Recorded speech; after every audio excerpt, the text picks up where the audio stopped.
there was way too much drama that felt way too forced and scripted. Too much, just too much Himbo Cringe. His game is just cringe. It's cringe.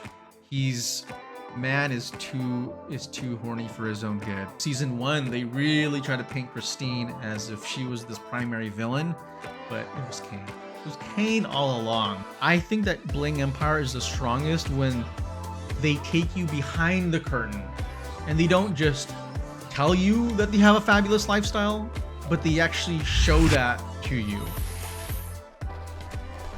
Okie dokie. Now let's go ahead and jump into our reviews. Today we're going to go ahead and talk about Bling Empire and Abbott Elementary. So in case you missed it, last year I actually talked about Bling Empire Season 1.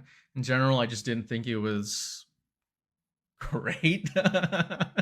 I felt like it was just too felt too fake. Like I get it, reality TV fake, but there's just a certain way that this show has been constructed that is kind of jarring.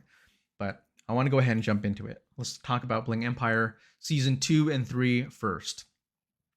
So first off, I feel like Season 2 especially, and into Season 3, there is way too much filler drama.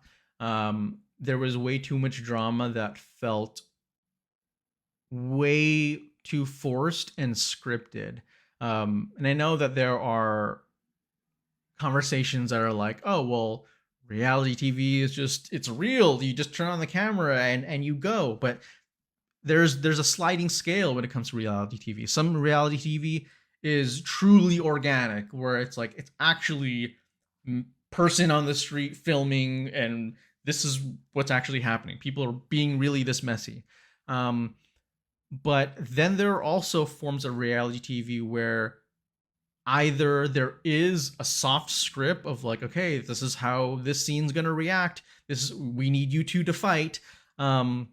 You know, there are some shows similar to like Love and Hip Hop where it's more scripted reality. And I think that when you get into the realm of shows that feature very like wealthy or well-known celebrities, I think that possibility increases even more, because in general, a lot of these rich people don't want to completely ruin their reputation and their brand. And so there's either a sense of they have ownership over how the script is played out, or there is treatment from production there's treatment from production from this perspective of, I won't paint you too horribly because I still need to portray you as this wealthy, glamorous, fabulous person. So I can't actually air out all this dirt. And so a lot of what happens on Bling Empire Season 2 and early Season 3, I feel like is heavily influenced and instigated drama from production. And I know that one of the cast members,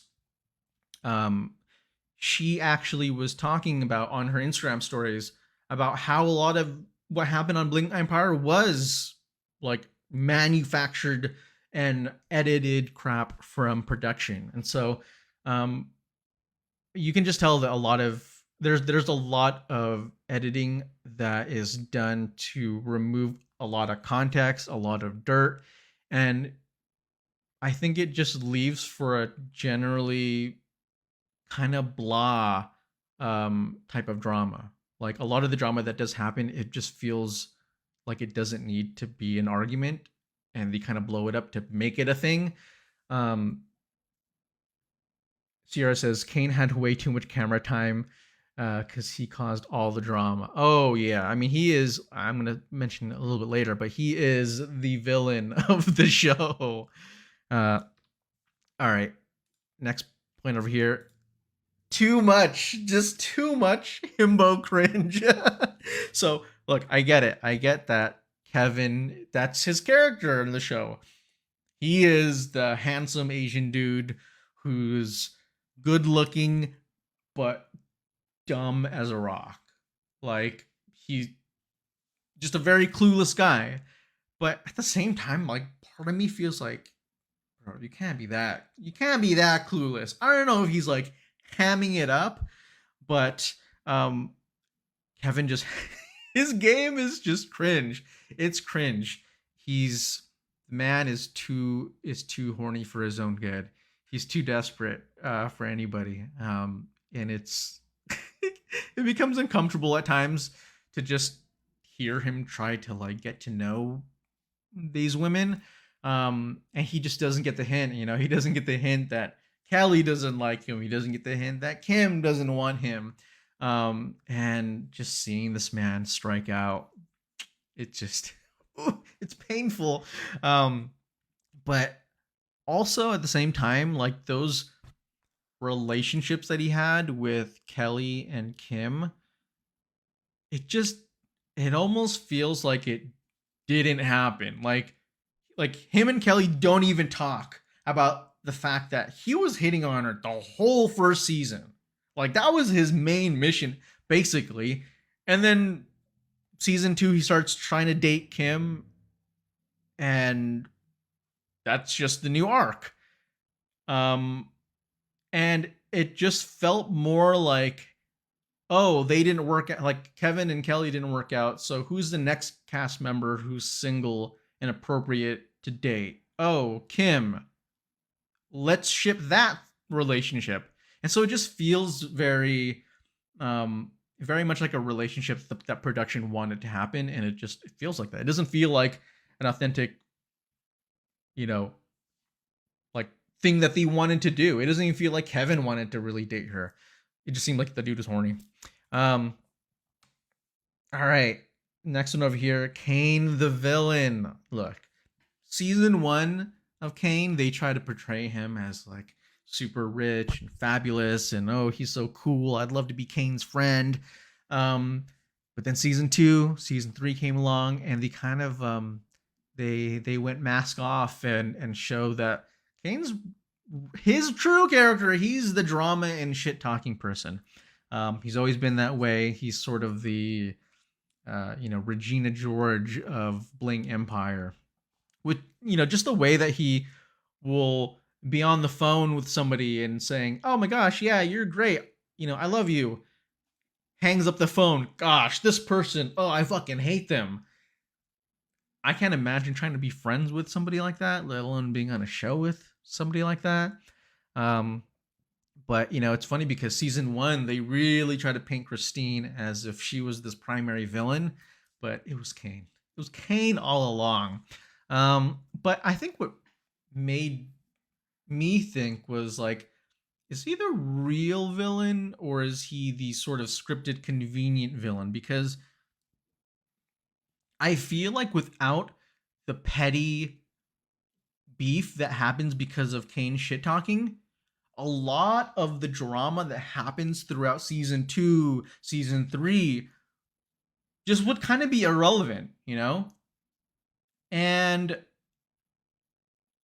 it almost feels like so many of the people on that show don't like each other, but they're pulling punches, or they're saying shit and it's being edited out, because a lot of them have a lot of dirt on them that like they're not bringing up to each other, like Kane's family being sued for $85 million.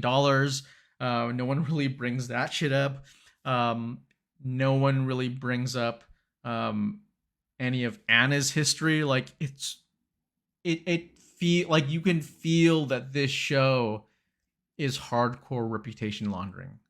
Like you can feel that the show is more about, hey, rich Asian person, we want to make a crazy rich Asian show. You're going to be a character. How do you want to be portrayed? Oh, you want to be mysterious? Cool. I think what we can do is create this scenario at the shopping mall. Blah, blah, blah, blah. Like, it just, everything feels too convenient. Everything feels like it lines up. Oh, Kevin hits on this person and it doesn't pan out well. Oh my gosh, they just bumped into this new girl. This new girl is the new love interest. And it just feels like everything slots in too conveniently, and it just doesn't feel like that's how their lives are, let alone real life is. And so it's like the Kane situation is a little jarring, a little confusing. Um, and sort of going on to the whole conversation about reputation laundering, I want to talk about this like process of humanizing these rich people with these really corny bad scripts. But first, let me go ahead and see if there's a comment out here from Sierra. Sierra said, in Kevin's defense, on season 3, Kim flipped the tables and got jealous when he started dating other women. Yeah, and I will say that that was actually a moment where I totally agreed with Kevin. Like, I mean, granted, I saw the end of season 3, so I know why, he couldn't date Kim's friend. But yeah, like if you're Kim and you're interested in Louis Tan, which again, this is another cameo that I felt like I don't think Kim's dating Louis. I feel like he was hired as a character to be like, oh, Kim's love interest. I don't I I just don't think it's their thing.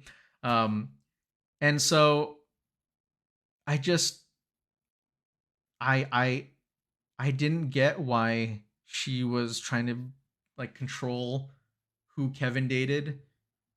Even though it's like, okay, I guess it's your faith healer, and she might know your secrets, but like, what are you hiding that you don't want Kevin to? I don't know. It was really it was weird. I like I said, I sided with Kevin on that.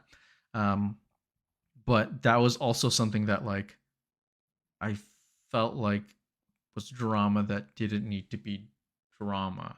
It just felt like both of them, or at least Kim, was very, I don't know, it was logical. But all right, humanizing the rich with bad scripts. All right, so Bling Empire, I think they create a lot of these really corny scenarios uh, that I can tell are used to flesh out the character development of a lot of these people. Because there are supposedly all of these random scenes that lead to these really convenient scenarios. Um, so whether it is Kane grabbing Kelly's phone and saying, I'm going to sign you up for Tinder and we're going to find a guy for you. And then they meet the guy immediately for ramen. And then they end up going to like, was it Costa Rica or wherever they travel somewhere. It was just so bizarre. I was like, so in like the second date, you're already traveling with this dude who you end up not liking. It just it was bizarre. It was really really bizarre, and I think the scene that I think epitomizes how oddly scripted the show is was that one scene with Anna and Kim where they're trying to break out of her house because apparently Anna has all of these security guards that she can hire who are just constantly patrolling the house, constantly walking around, constantly watching over her, making sure that nothing happens to her because she's this billionaire heiress. And in the scene, it's almost like they were inspired by Home Alone or some shit because the whole scene was Anna has all these security guards. OMG, it's so hard to be a sheltered rich person. This scene right now is going to be about Anna and Kim trying to run away from the security guard. And so they run off somewhere, but then they get found by the security guard. And it was, it felt infantile. Like, I get that Anna might actually be kind of the type of person who wants to like, you're so rich that you can just be a child and like, want to just adventure around and shit. But even throughout that whole little skit, like they had a security guard, like this white bald security guard, and when he was talking, it it sounded like he was reading off lines. I swear he was reading off lines, and it was just cringy. It was just really cringy, and I think they do it because I think the cast is so already trying so hard to close their mouths and look good for the camera and not reveal too much. And the fact that this is a show mainly to just serve as reputation laundering, to give them positive PR. Um, because I mean, obviously, they've all benefited from this massively. Kane is like approaching 1 million followers on Instagram. All of them are getting wild brand deals. Christine is on Dancing with the Stars. Um, and you can just tell that there's a lot being edited out and left out. And they are really desperate for creating these like shoddy attempts at character development because they don't actually want us to see into these people's lives. They'd rather give us these fake scenarios and then give us real moments so we can actually see how they act in real life. Now, I will say that as much as I didn't like season 2 and season 1 and maybe even a little bit of season 3, I think the end of season 3 was actually a lot better. And I think when Bling Empire talks about real issues, the real shit that's going on between them, not just like ridiculous beef that they've cooked up between cast members, but stuff that's happening to those individual people, the show becomes much, much more interesting. Um, you know, this scene where Kevin met his his first blood relative, his cousin, was really cool. You know, as a Korean adoptee, them connecting on that level and having this moment was really touching. You know, and I think that the show just needs to skip all of the forced drama between the characters and just give us the good shit. Like, give us more of Kevin searching for his family. Give us more of Kane's struggle to impress his family. Give us Kim's chaotic lifestyle as a traveling DJ. Show us Anna's truly sheltered lifestyle and the way that being born into wealth has completely like warped her or shaped her. Show us the way that Kelly's work-life balance, uh, drastically impacts her dating life. Show us how Christine's relationship with Gabe and their family of like super connected, wealthy people, how that is like a really domineering force on her life. Like, they talked about it a little bit on season 1, but they didn't really go too much into that, you know? And so there's a lot of interesting stuff that's going on with these people. And I think they need to lean more into that. And finally, I'd say you got to give us everything or nothing at all. You know, I think that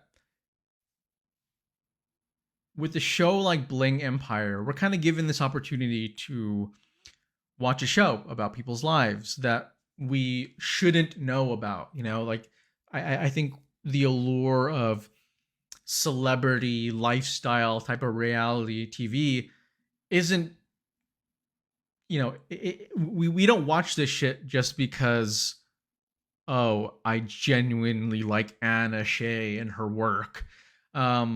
But a lot of it is like, what is it like being them? What is it like living that type of lifestyle? Show us something that we can't see from this side.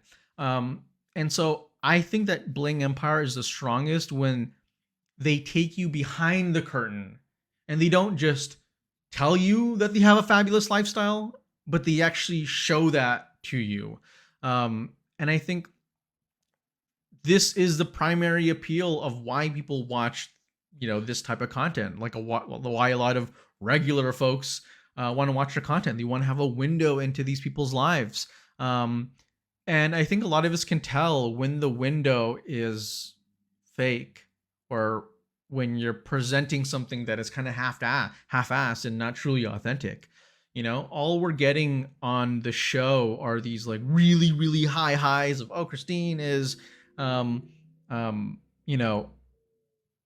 she's on Dancing with the Stars, or these really, really low lows. And I think that there's just not enough in the middle to really flesh out who these people are. And so I think the show, it feels off from seasons 1 through seasons 2, and you don't really get into the genuine stuff until season 3, or at least more consistently. But yeah, I think that the show has a lot of potential, but they're pulling a lot of punches, and I don't think that they're going hard enough with people who could actually be pretty interesting. So my recommendation, as far as who would like to watch the show, in general, I think it's just people who love reality TV, and who can enjoy just the chaos and the nonsensical nature of a lot of reality TV. If you like celebrity lifestyle and drama, if you like shows that are just like aesthetically pleasing based off of how well they're shot, if you just like watching shit in the background while you're doing chores, a lot of people like it for that reason.